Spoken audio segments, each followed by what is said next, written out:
So in case you weren't paying attention, like everyone else in the country, the final Democratic primary took place in Washington, D.C., and unfortunately Bernie Sanders lost. So afterwards, he met with Hillary Clinton to discuss the future of the party, and many believe that after this meeting, he would concede and drop out of the race. Not happening, and once again, he reiterated that he will be taking this fight to the convention. He writes, "Election days come and go, but political and social revolutions that attempt to transform our society never end. They continue every day, every week, and every month in the fight to create a nation of social and economic justice," Sanders said, speaking in his video address from Burlington, Vermont. That's what the political revolution is about, and that's why the political revolution must continue into the future. So again, I love what he's saying here. He will remain in the race. He's trying to ensure that the political revolution doesn't die, because you have all of these people, millions and millions of people mobilized right now, and we need real political change. Anyone who denies that is not paying attention, or they enjoy the status quo. But unfortunately for you, the status quo is not working out for a lot of us, so we do need fundamental systemic change.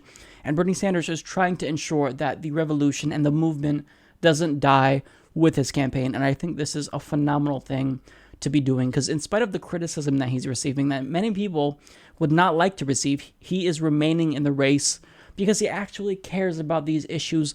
Unlike Hillary Clinton, I do not believe she cares about us. I believe she's running for narcissistic reasons. She will say anything and do nothing. That's what Obama said, and it's one of the most truest things that Obama has ever spoken about. But unfortunately, it does characterize Obama as well. But he did say that in spite of who becomes the Democratic nominee, the major political task that we have to face in the next 5 months is to make certain that Donald Trump is defeated, and defeated badly. We cannot have a president who insults Mexicans and Latinos, Muslims, women, and African Americans.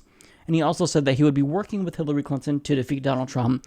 Now, that's where I kind of take pause. That scares me a little bit, because by working with Hillary Clinton to defeat Donald Trump, it's fine if you want to defeat Donald Trump, but by saying that you'll work with Hillary Clinton, that implies that somehow she's a good candidate, that she should be going against Donald Trump, when I don't think that's the case. Hillary Clinton is corrupt, even though Donald Trump is dangerous. And even though, yes, he does insult Mexicans, Latinos, Muslims, women, and African Americans, Hillary's policies have harmed Mexicans, Latinos, Muslims, and African Americans across the country. So, yes, Trump is dangerous, but so is Hillary Clinton. So when you work with her, in a way, you inadvertently admit that she's a just politician, that what she's doing is right, when in actuality, she's corrupt. Now, I can't fault Bernie Sanders for this, because if you're running, you have to do this. You have to save face. You don't want Donald Trump to win. And if it is the case that he doesn't work with Hillary Clinton, well, then he's going to be the reason why Hillary Clinton loses, according to everyone else. They're going to blame him, even though Hillary Clinton is a terrible candidate. So if I were Bernie Sanders, I'd probably have to plug my nose and do the same thing. But I know deep down, it really is not something that he wants to do. She may be dangerous to a lesser extent than Trump, slightly, but nonetheless, she's still dangerous. Donald Trump says a lot of scary things. Hillary Clinton does a lot of scary things. So there are some who contend that he's a hypocrite after making this speech, because if you really do want to defeat Donald Trump, well, wouldn't you just drop out and allow Hillary Clinton to focus her efforts on Donald Trump? No, because even if it's the case that Donald Trump is a really dangerous, scary candidate, well, that doesn't mean that you just concede and give up on everything that you've worked for. He's still working to make the Democratic Party more representative of their constituents. And if you give up now, you have no leverage. If you drop out, you have no leverage, and they will not concede to you. They won't give you anything. Here's what people don't seem to understand, namely Hillary Clinton supporters.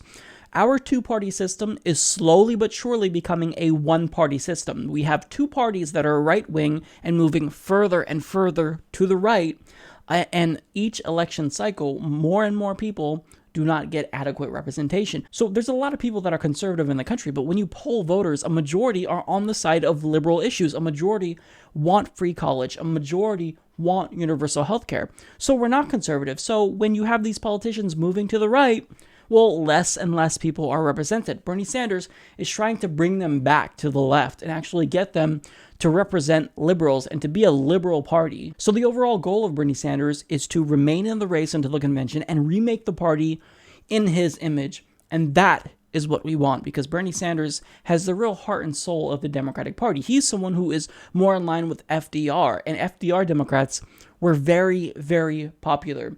We actually literally implemented term limits when FDR was president because he was very popular. He kept winning and winning and winning. So people like FDR's policies. They would like Bernie Sanders' policies. The problem is that the process has been incredibly unfair to Bernie Sanders. Again, the Guccifer hacks proves that the DNC colluded with Hillary Clinton from the beginning. They tried to manipulate the media from the beginning. And this is not surprising to Bernie Sanders supporters, but anytime we talked about this, we were called conspiratorial and Bernie bros, which is just frustrating because we're pointing out facts, and numerous studies have confirmed actual media bias against Bernie Sanders. So the overall point is that Bernie Sanders has sustained the race, because just because Donald Trump is scary, that doesn't mean that you just settle for a neoconservative Democrat. No, he still has to maintain that leverage that he has against the Democratic Party, saying if you do not actually adopt progressive principles, you will lose in November. So he has two main sets of demands. First is electoral reform. So that includes abolishing superdelegates, and he wants all of the primaries to be open primaries, and additionally, he wants same-day voter registration. Now, I absolutely love this, but I would add in there to abolish caucuses as well, because even though they help Bernie Sanders, they're inherently undemocratic. There's supposed to be secrecy when it comes to our ballots. We shouldn't have to declare who we're voting for and then have a debate about it.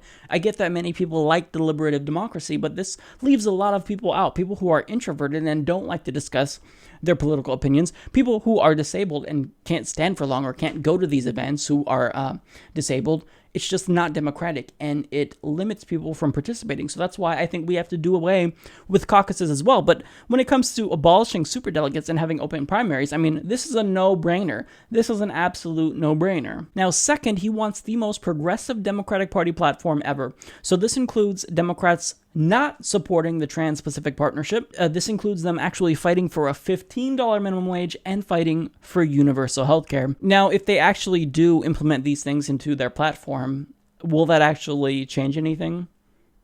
Not really. Maybe it'll change the rhetoric, but do I believe that the Democratic Party, by and large, will go against their corporate donors and actually fight for a $15 minimum wage and go against their health insurance donors and fight for universal health care?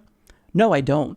But I mean, what else is he going to fight for? He has to at least try to get them to move in the right direction. It's a reason why he's been so popular in spite of the lack of media coverage and name recognition.